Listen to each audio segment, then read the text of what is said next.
Whis floated lazily above the glimmering cosmos, his staff emanating a soft blue light as it guided his gaze across Universe 7. For centuries, he had been tasked with assisting Lord Beerus in the delicate balance of destruction and preservation. Lately, though, the hunt for a potential new god of destruction had been at the forefront of his duties. Lord Beerus, as much as Whis adored him, was not exactly a long-term thinker. His initial candidates, Goku and Vegeta, were strong contenders in terms of raw power, but both Saiyans were far too entangled with Earth's affairs.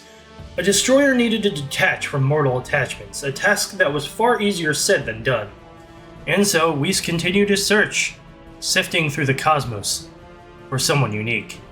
On this particular day, his staff paused mid-sweep, a faint pulse drawing his attention. "Oh my," Whis murmured, tilting his head. The staff revealed a secluded planet hidden in the South Galaxy, shrouded in an ancient barrier.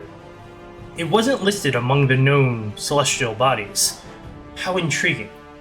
"Insokyo," Whis whispered, his eyes sparkling with curiosity. "How curious. It seems I've overlooked this quaint little world." Peering closer, he noticed the barrier pulsing with an intricate magic unlike anything he had ever seen. He chuckled softly.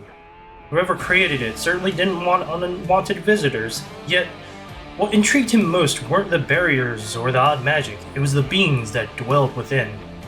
The first was Hecatia, lapis lazuli, a demon goddess who exuded power beyond comprehension.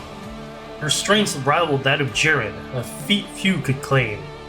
Whis observed her hopping between dimensions with ease, wielding her otherworldly power as though the laws of the universe were mere suggestions. But while her abilities were remarkable, she seemed disinterested in destruction as a concept. Her demeanor suggested someone with her own plans, not someone keen to follow the mandate of the Destroyer.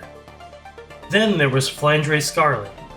Whis couldn't suppress the delighted grin that spread across his face as he observed the vampire. She was young by cosmic standards, but her power was raw, untamed, and deeply fascinating. Her power to destroy extended far beyond ordinary means. It was instinctual, almost divine. "Hakai," Whis murmured, watching as Flandre obliterated a massive crystalline boulder in a garden with a flick of her finger, leaving not even dust behind. "Now that is interesting. Could it be?" He leaned closer to his staff, studying her further. The vampire lived in a luxurious mansion, surrounded by servants who catered to her whims. Whis chuckled. "No, Lord Beerus will love her."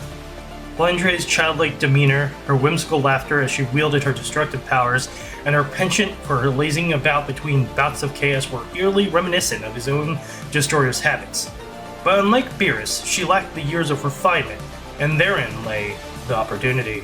The idea of training her, of molding this chaotic force into a being capable of balancing the scales of creation and destruction, was too tantalizing to ignore. Whis tapped his staff against his palm, thinking aloud. "A vampire with a natural affinity for destruction and an attitude to match. Yes, I believe this warrants a visit." "Oh, Flandre Scarlet, let's see if you're ready to learn what it truly means to be a god of destruction."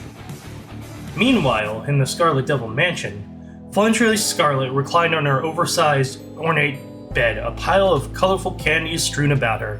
She giggled softly as she crushed one between her fingers, the sugary fragments scattering onto the floor. Her crimson eyes gleamed in the dim light, flickering with mischief. "Another boring day," she muttered, flipping onto her stomach and kicking her legs in the air. She loved her sister Remilia, of course, but even she couldn't keep Flandre entertained for long, and the fairies? Useless as always. Then the room grew eerily still as the air shimmered with a faint, otherworldly light. Flandre's gaze snapped to the center of the room, where a figure emerged. He was tall, dressed in an immaculate robe, and carried a staff that seemed to hum with energy. Flandre tilted her head, her curiosity piqued. "Who are you? You don't look like a fairy." Whis smiled, inclining his head. "Greetings, Lady Flandre. My name is Whis. I come bearing an opportunity, one that I believe will be quite to your liking." Flandre's eyes gleamed, her lips curling into an eager grin. "An opportunity? Oh, do tell." Whis chuckled softly. Yes, this was going to be interesting indeed.